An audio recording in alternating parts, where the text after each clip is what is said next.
Hello everyone, this is Travalgar Vallertine coming with another new video for my Mac series.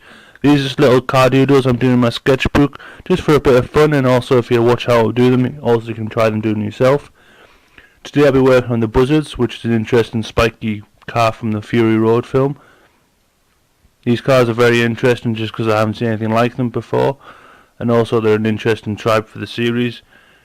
Basically because they're not really connected to anything, they're basically just one of those wild animals out there that just go in for the kill and try and destroy everything. And to draw these vehicles is very simple. I always usually start with a wheelbase and then build the bodywork on top, and then from the bodywork I start adding the details as well.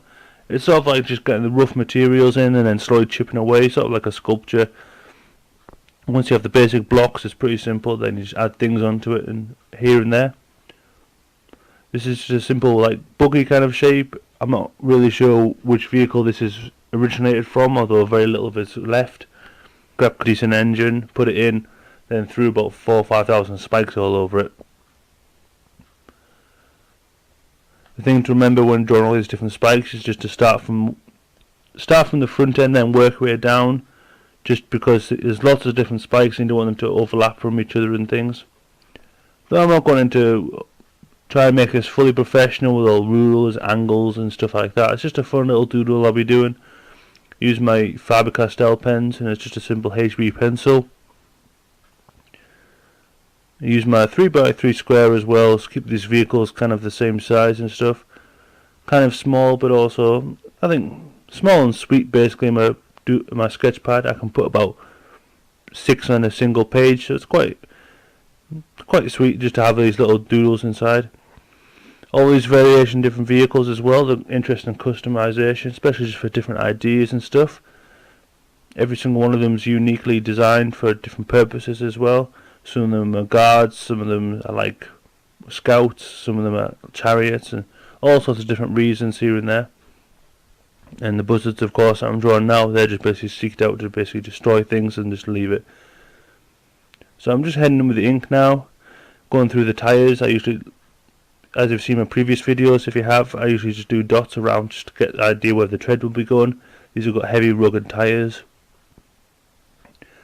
And you can actually see the headlights and a small grille of what was left of the car. That's basically was once a car anyway. And it's sort of like a hot rod style, so it's got an open top engine as well. So you'll be able to see some of the suspension behind and a few little canisters and a few other modifications behind some of the spikes. As you can see, the spikes on the right hand side of the wheel are kind of bent and a bit twisted, as you can probably presume it's been hitting lots of different vehicles and destroying lots of different things.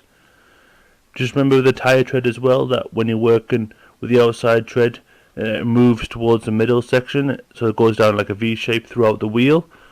This is just a general design, just basically help it push through the sand. And going in with a general suspension and stuff like that, try and add a few shapes for the brake discs and drive trains and all these little details. Although sometimes it's not necessary to add these details in, it makes it a bit more realistic and a bit more fun. Because once you know it's all these little things are there, it kind of gives you the feeling these vehicles can actually move and stuff like that. I know for a fact when I was drawing custom vehicles and stuff like that, people would often ask me all these different random questions, or how would it do this and how would it do that. I would do these mad, crazy designs, and people would say, oh well, it can't move and stuff like that, it's too big, or this is too much. But instead I would actually add realistic engines and realistic suspensions and hydraulics and all sorts of crazy stuff. So if anyone asks me those questions, I can make it realistic as possible, and the only limit would be resources and money basically from there.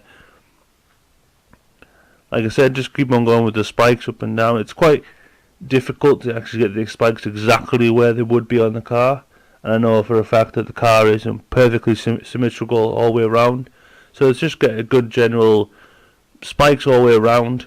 There's not so many around the windows areas. I think that's kind of self-explanatory, because you want the drivers to still get in the car without actually killing himself. Even though for a fact I would never even get in this car or even go near it, just because I'd be too scared of just tripping over and killing myself. I would hate the fact that it'd be a vehicle that'd be so rugged and so tough looking that you can't even get near it basically. Although it is an interesting vehicle, I don't think it would be the strongest against some of the other vehicles in a convoy from Immortan Joe. Just because, although it's got lots of interesting spikes, it's very good for motorbikes and stuff like that to attack. I think if a big heavy tow truck just smashed it, it would just fall to bits basically. Because I don't think the spikes would be. I think the spikes are strong enough to smash other vehicles and stuff like that, but other big vehicles I think they're quite weak against it. I presume that's why they have the big mother truck, which I'll probably draw in the future as sort of like a support from these little the little buzzards that fly around it basically. Trying to add the details of the inside of the car and things like that from where the spikes are. And as you can see with the spikes on the roof, I've just basically done the outside of them first, that you can see, and then from the outside I can work my way in. And the bodywork on the side panels is heavily rough. It actually looks like welded panels, to be honest, and nothing really too exotic or anything. Just a quick doodle, adding these little spikes on top, not going into too much detail and stuff like that. As you can see, it's just the generalized porcupine shape. An interesting tribe from Sunken City, I think. It also features in the game as well. I'll just go with a thick black outline, just to make it stand out a bit more from a sketchbook, just to give a bit more of a balance between the white page and the white car itself. Adding a few shading bits here and there.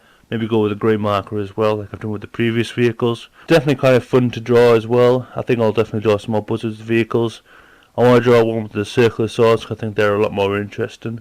The rear tread I kind of messed up a little bit because I didn't do the dots on the outside first. But these are just fun little doodles, so it's not really professional. I'm not showing it to a professional artist or anything like that. I'm just having lots of fun. Trying to get some of the details on the inside. It's kind of difficult to see what's inside there, so I've done a few seat shapes and things. Unlike the monster truck I did for Immortan Joe, where I could actually put the compass on and stuff. Go on a few cross hatching just where the darker parts are. Add a few marks here and there. You want to add like a few little dashes and lines around each kind of panel section as well, just to give it kind of a bit of a rougher texture. As you know, these vehicles won't be absolutely perfect. You want to give it some sort of breadth and depth. Rubbing out all the different outlines, clean it all up and things. I think next week I'll probably be doing the duff wagon, which is quite interesting. Thanks very much for watching. If you enjoyed it, please like it. If you want to see more, please subscribe. Thank you.